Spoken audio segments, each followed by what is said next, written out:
Hello दोस्तों, मैं आपके लिए लेके आ गया हूँ मोस्ट पीवाईक्यू क्वेश्चन की सीरीज नंबर 1। इसमें वकाटक वंश के बारे में हम पीवाईक्यू करेंगे। हेलो दोस्तों, मैं आपके लिए वकाटक वंश के मोस्ट पीवाईक्यू 2026 में सीरीज नंबर 1 लेके आ गया हूँ। अधिकतर बच्चे मौर्य वंश और गुप्त वंश के बारे में पढ़ते हैं, लेकिन वकाटक वंश को छोड़ जाते हैं और एग्जामिनर यहीं से ही क्वेश्चन रख देता है और बच्चों को ये क्वेश्चन बहुत टफ लगते हैं, क्योंकि बच्चे इस वंश के बारे में ज़्यादा ही पढ़ते नहीं हैं और यहाँ से सरल ही क्वेश्चन पूछे जाते हैं और ये छोटा सा राजवंश है। चलो आज हम पढ़ते हैं वकाटक वंश के मोस्ट पीवाईक्यू। तो क्वेश्चन नंबर पहला, वकाटक वंश का संस्थापक कौन था? तो इसका राइट आंसर हो जाएगा ऑप्शन नंबर बी, वकाटक वंश का संस्थापक ऑप्शन नंबर बी बिंद शक्ति हुआ करता था। वकाटक वंश महाराष्ट्र के क्षेत्र में विकसित हुआ। इसके पहले सातवाहक वंश हुआ करता था उस क्षेत्र में, और सातवाहक वंश का पतन वकाटक वंश के अधिक प्रभाव के कारण हुआ और वकाटक वंश ने अपनी शक्ति महाराष्ट्र में ही प्रमुख रखी। तो क्वेश्चन नंबर दूसरा, चलते हैं क्वेश्चन नंबर दूसरा, वकाटक वंश का उदय किस क्षेत्र में हुआ? तो इसका राइट आंसर हो जाएगा option number C, Vidarbha. Vakataka वंश का क्षेत्र है ये विदर्भ, जो महाराष्ट्र में पड़ता है। तो अगला क्वेश्चन नंबर तीसरा, प्रवरसेन प्रथम ने कितने अश्वमेध यज्ञ कराए? तो इसका राइट आंसर हो जाएगा ऑप्शन नंबर डी, प्रवरसेन ने 4 अश्वमेध यज्ञ करवाए। अश्वमेध यज्ञ के बारे में हम जान लेते हैं। अश्वमेध यज्ञ जो होता है, इसमें राजा एक घोड़ा छोड़ता है जो 1 साल के लिए क्षेत्र में भ्रमण करता है, और किसी दूसरे राज्य क्षेत्र में अगर ये घोड़ा जाता है तो दूसरे राज्य का राजा या तो घोड़ा को जाने दे या उसे रोककर अश्वमेध कराए जाने वाले राजा के साथ युद्ध लड़े और अपनी शक्ति का प्रदर्शन करे। 2 ऑप्शन रहते हैं। अगर अश्वमेध यज्ञ का घोड़ा कोई रोकता है तो उसे युद्ध ही करना पड़ता है राजा के साथ, और राजा अगर जीतता है तो उसका साम्राज्य विस्तार उसी के क्षेत्र में मिला लिया जाता है। रामायण युग में ये अश्वमेध यज्ञ प्रभु श्री राम ने करवाया था, और इसका घोड़ा छोड़ा जो इसके बच्चे लवकुश ने इसे रोका, और भरत इस घोड़े के पीछे अपनी सेना लेके जा रहा था। तो अश्वमेध, और ये क्वेश्चन बहुत ही बार रिपीट हुआ है कि प्रवरसेन प्रथम ने 4 अश्वमेध यज्ञ करवाए और 1 वाजपेयी यज्ञ करवाया था। वाजपेयी यज्ञ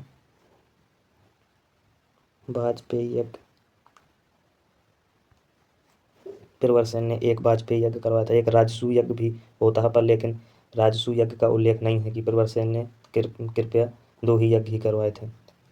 राजसूय यज्ञ में सम्राट जब अपना सिंहासन का राज्याभिषेक किया जाता है, जब राजसूय यज्ञ होता है। वाजपेयी यज्ञ में तो अपनी सौर शक्ति का प्रदर्शन करने के लिए सम्राट ये यज्ञ करवाता है। इसमें 17 शब्द का महत्वपूर्ण योगदान होता है। वाजपेयी यज्ञ का अर्थ होता है शक्ति का प्रतीक, पेय या विजय का पेय प्रतीक। राजा की प्रतिष्ठा बढ़ानी होती है तो ये यज्ञ कराया जाता है। समाज में सर्वोच्च स्थान पाने के लिए राजा करवाया जाता है। इसमें रथ की दौड़ होती है, 16 रथों के साथ एक राजा का रथ हुआ करता है। 17 रथ इसमें दौड़ते हैं। क्वेश्चन नंबर चौथा, वकाटक शासक किस धर्म के अनुयायी थे? तो इसका राइट आंसर हो जाएगा सी, ये वैष्णव धर्म के अनुयायी थे। वकाटक राजा वैष्णव धर्म के अनुयायी हुआ करते थे। क्वेश्चन नंबर 5वां, वकाटक वंश का संबंध किस गुप्त शासक से था? वकाटक वंश का संबंध चंद्रगुप्त द्वितीय, जो गुप्त वंश के प्रतापी शासक हुआ करते थे, इनकी पुत्री का विवाह वकाटक वंश के प्रवरसेन द्वितीय से हुआ था। तो ये रिश्तेदार ही हुआ करते थे, गुप्ता और वकाटक। अगला क्वेश्चन नंबर 6वां, प्रभावती गुप्ता किसकी पुत्री हुआ करते थे? इसके पहले हमने देखो इसके बारे में बताया था कि चंद्रगुप्त द्वितीय की पुत्री हुआ करती थी प्रभावती गुप्ता का विवाह हुआ था प्रवरसेन द्वितीय के साथ, नहीं सॉरी, रुद्रसेन द्वितीय के साथ प्रभावती गुप्ता का विवाह हुआ था। क्वेश्चन नंबर 7वां, प्रभावती गुप्ता किस रूप में शासन करती थी? तो इसका राइट आंसर हो जाएगा ऑप्शन नंबर बी, इसका राइट आंसर हो जाएगा ऑप्शन नंबर बी। ये देखो, संरक्षिका के रूप में शासन करती थी, क्योंकि रुद्रसेन द्वितीय की मृत्यु हो जाने के बाद पश्चात प्रभावती गुप्ता अपने बड़े नाबालिग पुत्र दिवाकर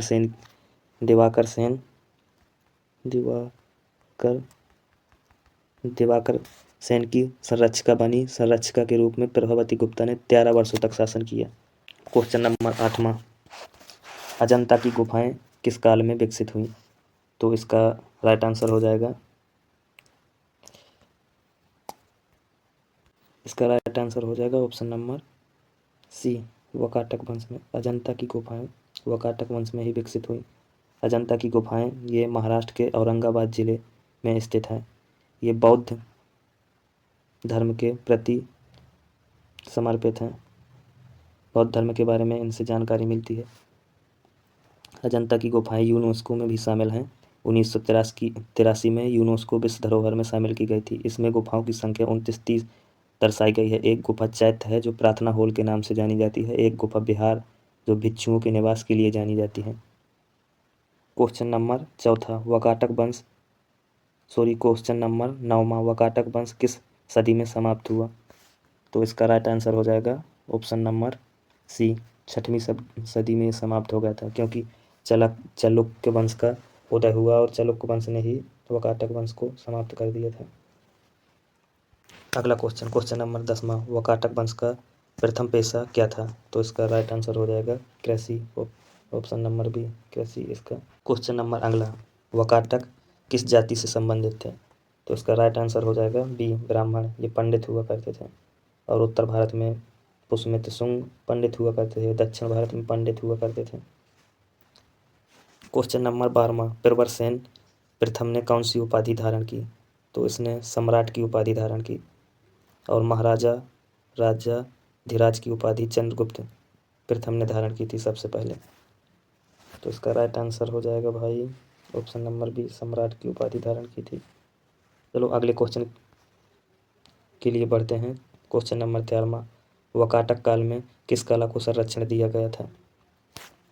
तो इसका राइट आंसर हो जाएगा बी, गुफा चित्रकला, क्योंकि इनमें अजंता की गुफाएं मिली थी जो गुफा की चित्रकारी के लिए प्रसिद्ध थी, जो महाराष्ट्र के औरंगाबाद जिले में स्थित थी। तो इसका राइट आंसर अगला क्वेश्चन नंबर 14 वाकाटक वंश के पतन का मुख्य कारण क्या था? इसका राइट आंसर हो जाएगा बी, चालुक्य की शक्ति का विस्तार हुआ और चालुक्यों ने इस वंश को समाप्त कर दिया था। और अगले वीडियो में हम चालुक्य के बारे में पढ़ेंगे। चालुक्य, पल्लव, पाल, ये सारा कुछ कवर करेंगे। यहाँ से क्वेश्चन बनते हैं, छोटे छोटे वंश लोग छोड़ जाते हैं और एग्जाम में इन्हीं वंशों से क्वेश्चन पूछता है एग्जामिनर। मौखरी वंश से देखो, मैत्रक वंश से इस बार 2025 में एनटीपीसी से 2 क्वेश्चन पूछे गए थे। क्वेश्चन नंबर 15 वाकाटक किसके समकालीन थे? तो इसका राइट आंसर हो जाएगा ऑप्शन नंबर सी, ये गुप्तों के समकालीन थे और वाकाटक वंश सातवाहक वंश को समाप्त करके अपनी शक्ति का विस्तार किया था। क्वेश्चन नंबर 16 प्रभावती गुप्ता का शासन क्षेत्र था? तो इसका राइट आंसर हो जाएगा बी, प्रभावती गुप्ता का शासन क्षेत्र विदर्भ हुआ करता था। इसने अपने नाबालिग बच्चे को रूप में संरक्षिका के रूप में शासन किया। इसका बच्चा 14 साल का हुआ करता था जिसका नाम था दिवाकर सेन। क्वेश्चन नंबर 17 वाकाटक काल में भूमि दान किसे दिया जाता था? तो इसका राइट आंसर हो जाएगा सी, ब्राह्मणों को दिया जाता था। सर्वप्रथम भूमि दान सातवाहक ने शुरुआत किया था। ब्राह्मणों को भूमिदान सातवाहक ने सर्वप्रथम शुरू किया था, लेकिन बौद्ध भिक्षुओं को सर्वाधिक भूमिदान सातवाहक ने दिया था। क्वेश्चन नंबर 18 अजंता की गुफाएं किस नदी के पास स्थित है? ये क्वेश्चन एग्जामिनर का फेवरेट क्वेश्चन है, एसएससी हो या रेलवे अदर स्टेट एग्जाम जिसमें हिस्ट्री का बोलबाला रहता है। और ये क्वेश्चन बहुत ही बार रिपीटेड हुआ था कि अजंता की गुफाएं किस नदी के किनारे स्थित है। तो इसका राइट आंसर हो जाएगा सी, बघोरा, जो महाराष्ट्र के औरंगाबाद जिले में नदी बहती है। इसी नदी के किनारे अजंता की गुफाएं स्थित है। क्वेश्चन नंबर 19 वाकाटक शासक का केंद्र था? तो इसका राइट आंसर हो जाएगा option number C, Nandivardhan. Question number 20 ये PYQ क्वेश्चन नहीं है, ये मेरे द्वारा लिया गया क्वेश्चन है। वाकाटक वंश के किस शासक का प्रारंभिक नाम दामोदर सेन हुआ करता था? तो इसका राइट आंसर हो जाएगा ऑप्शन नंबर डी, प्रवरसेन का प्रारंभिक नाम दामोदर सेन हुआ करता था। इसने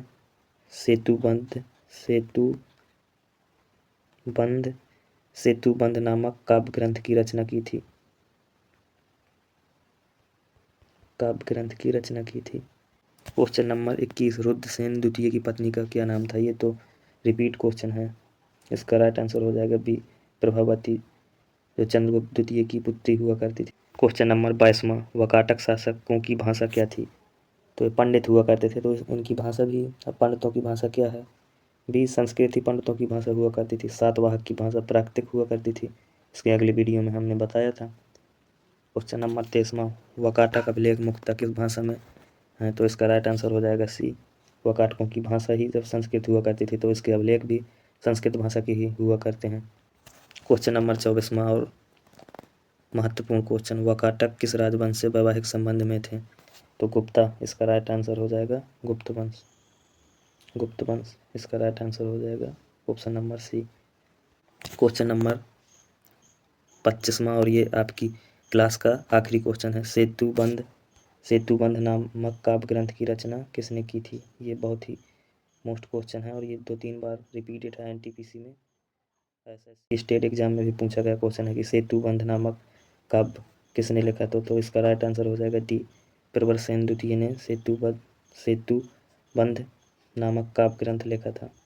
और इसी के साथ आपकी क्लास समाप्त होती है। कैसी लगी क्लास अगर अच्छी लगी हो तो लाइक करें और चैनल को सब्सक्राइब करें। धन्यवाद। ओके, जय श्री राम।